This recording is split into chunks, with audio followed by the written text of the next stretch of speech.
What's up, everyone? It's actually quite late here. It's nearly 10 o'clock, but I just got like an email, and it's a really good question. Sorry, the camera's a bit shaky. I'm using my phone because my camera actually, the battery died today.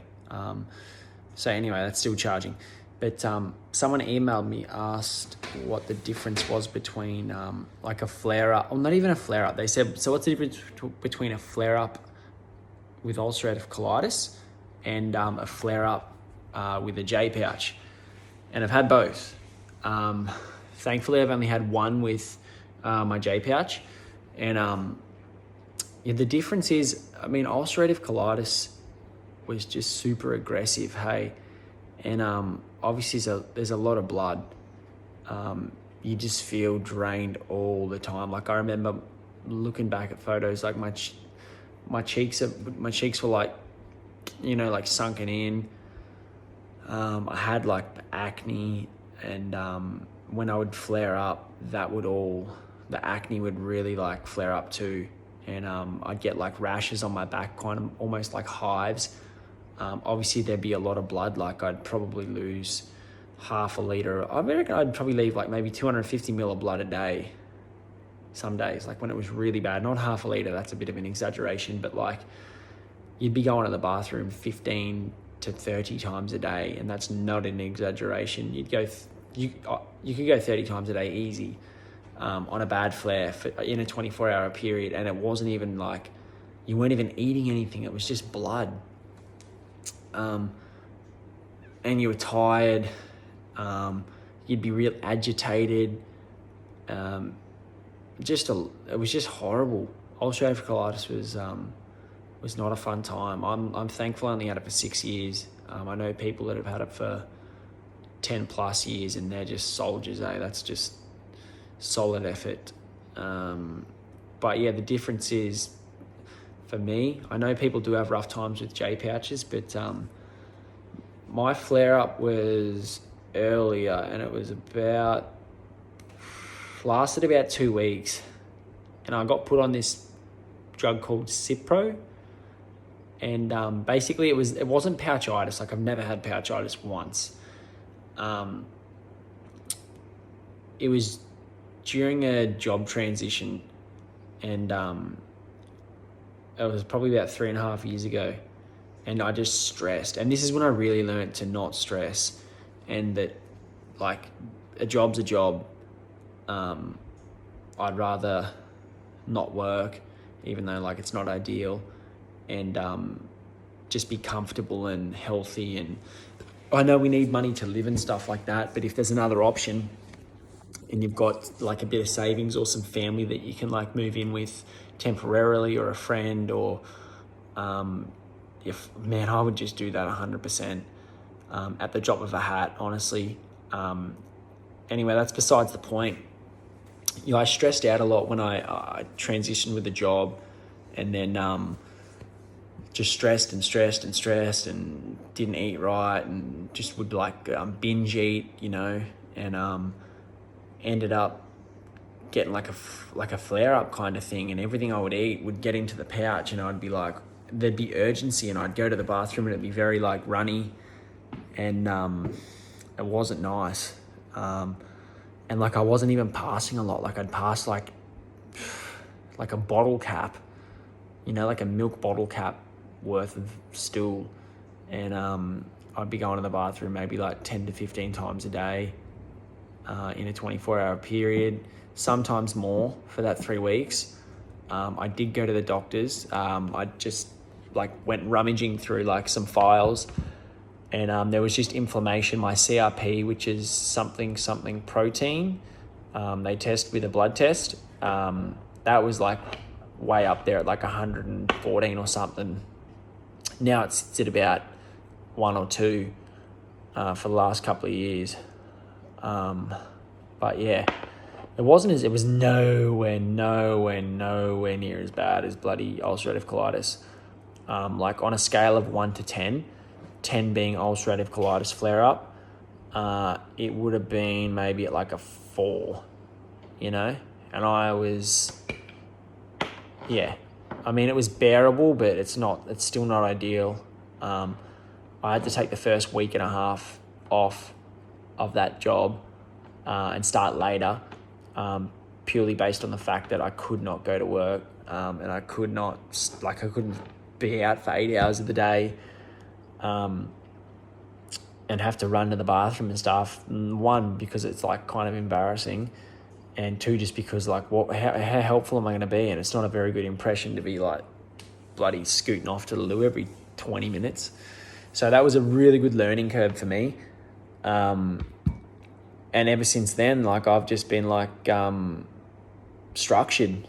And I know I keep repeating myself and stuff, but I feel like that's the key to like a healthy J pouch is structure. You know, being prepared, having good meals, having solid healthy meals, and a solid healthy lifestyle and life schedule is just like it's just ideal for J pouch life. You know, you don't want to have to like rush around and stress out about being late. So just being structured, it's so important. But there's no comparison really. I keep going off track here. There's no comparison between a flare-up with ulcerative colitis and a J pouch. And I can't really remember having, there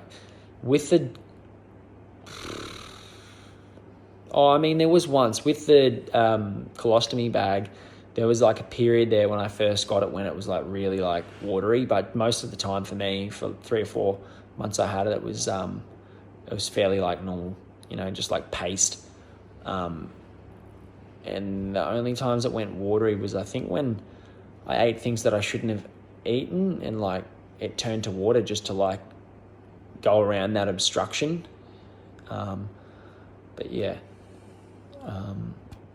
And that's another thing with ulcerative colitis. I was on prednisone, sulfasalazine,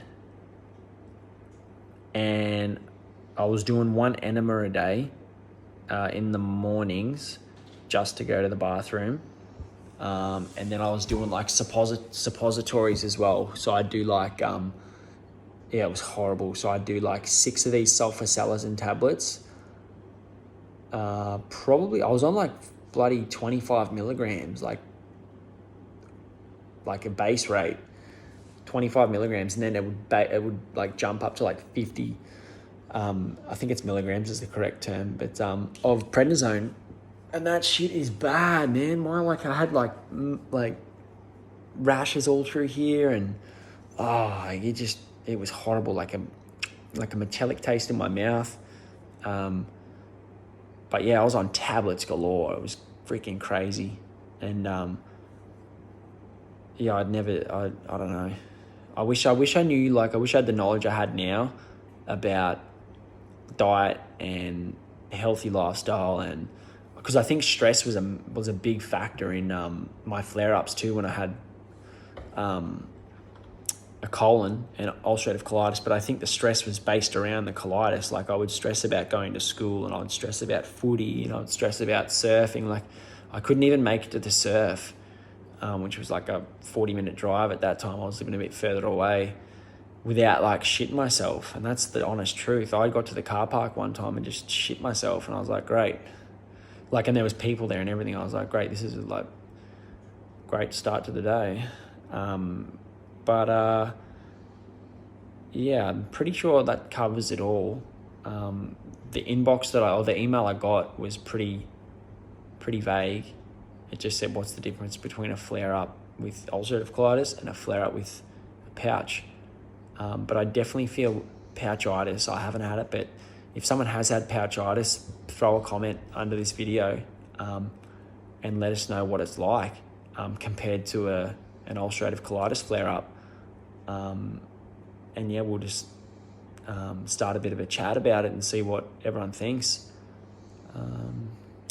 Anyway, it's been a long day. I have done my first full day of filming today. Like, I took the camera around everywhere with me, and it was weird too. I got looked at from a few people, and then someone asked me why I was filming myself, and I was like, oh, what? But yeah, I'll throw that up Friday. I'm editing it now, And yeah, let's hopefully we can get some good comments on this video, and someone else can like throw in their 2 cents about what it's like to have a pouchitis flare up compared to a ulcerative colitis one.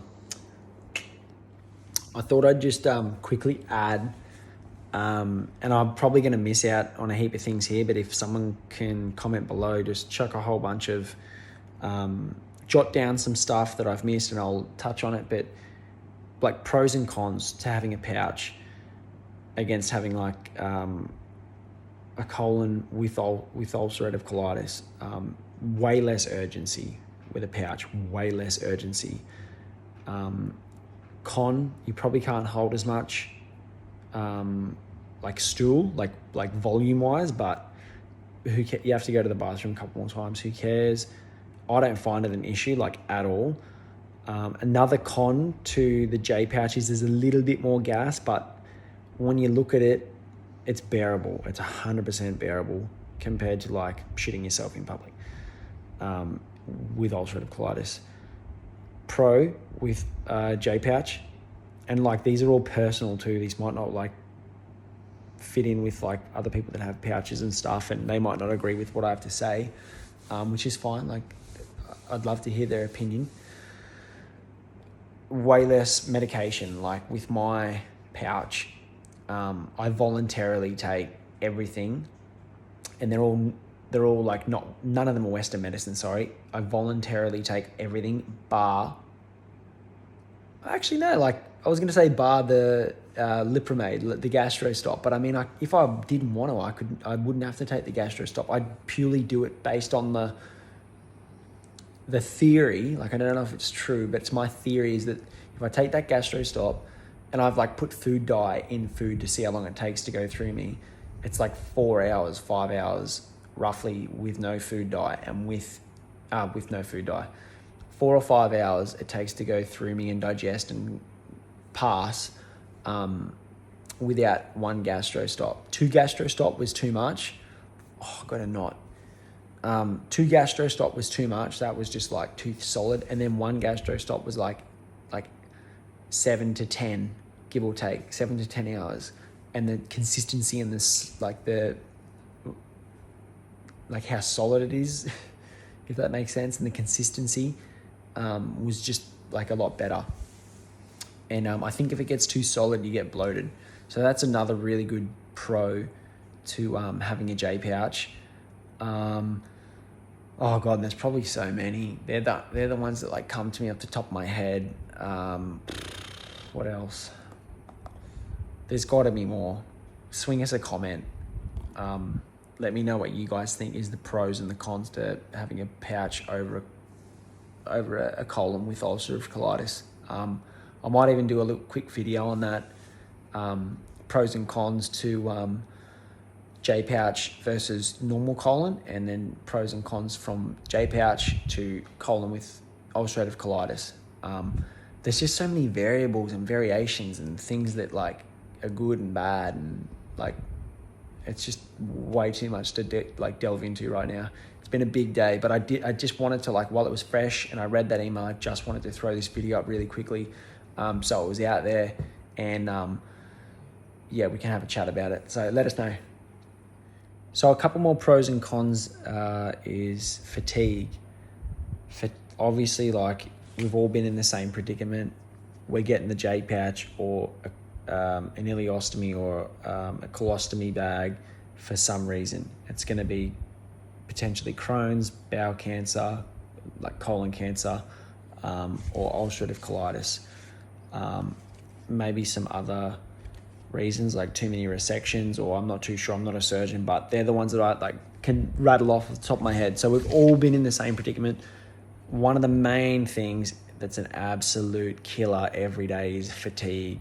Waking up after like probably you can probably sleep 10 hours and you still wake up fatigued. You could sleep 2 hours and you wake up fatigued.